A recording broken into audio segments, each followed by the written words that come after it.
थालापति विजय की वजह से नहीं बनेगी अब कारुपुटु। पूरी कहानी क्या है मैं आपको बताता हूं। अगर आपने कारुपु मूवी देख लिया है तो आपको पता होगा कि कारुपु मूवी के लास्ट में ये क्लियरली मेंशन कर दिया गया था कि इस मूवी का पार्ट 2 आने वाला है। लेकिन इस मूवी के डायरेक्टर ने खुद ये कंफर्म कर दिया है अभी रिसेंटली। उन्होंने कहा है कि अब वो कारुपु 2 के लिए इंटरेस्टेड नहीं है और एक्साइटेड भी नहीं है। पहले तो वो कारुपु मूवी का पार्ट 2 बनाना चाहते थे, लेकिन अब सरकार बदल चुकी है, इसीलिए अब वो पार्ट 2 के लिए उतने एक्साइटेड नहीं है और इंटरेस्टेड नहीं है। यानी कि वो डायरेक्टली बोल रहे हैं कि अभी थालापति विजय तमिलनाडु में सीएम है, इसलिए वो कारुपु मूवी का पार्ट 2 नहीं बनाएंगे। आप सभी लोगों को पता ही होगा कि पार्ट 2 में क्या होने वाला था। अगर इस मूवी का पार्ट 2 आता तो हमें पार्ट 2 में देखने को मिलने वाला था कि कैसे पॉलिटिक्स में करप्शन होता है, कैसे लोगों के साथ अन्याय होता है, पॉलिटिक्स में जो बड़े बड़े पोजीशन में लोग बैठे हुए हैं वो कैसे करप्शन करते हैं, ये सब हमें पार्ट 2 में देखने को मिलने वाला था। लेकिन अब थालापति विजय सीएम बन चुके हैं। अगर अब कारुपु 2 मूवी आती है और कारुपु 2 में ये सब दिखाया जाता है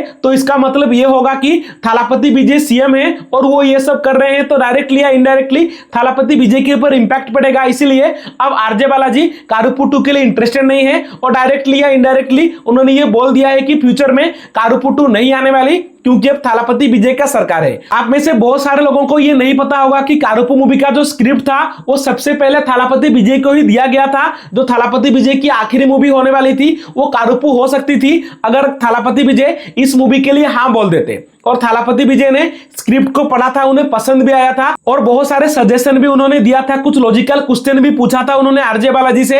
उन क्वेश्चंस को देखकर आरजे बालाजी ने स्क्रिप्ट में बहुत सारे चेंजेस भी किए थे, लेकिन कुछ मतलब इश्यू की वजह से थालापति विजय ये मूवी नहीं कर पाए। फिर जो कारुपु मूवी के प्रोड्यूसर है उन्होंने आरजे बालाजी को कॉन्टेक्ट किया। उन्होंने बोला कि आपने जो स्क्रिप्ट थालापति विजय को सुनाया था वो आप हमारे साथ कीजिए। उसके बाद फिर सूर्या को स्क्रिप्ट दिया गया, सूर्या को मूवी पसंद आई, फिर कारुपु मूवी बन गई और कारुपु मूवी बॉक्स ऑफिस पर ब्लॉकबस्टर भी हो चुकी है।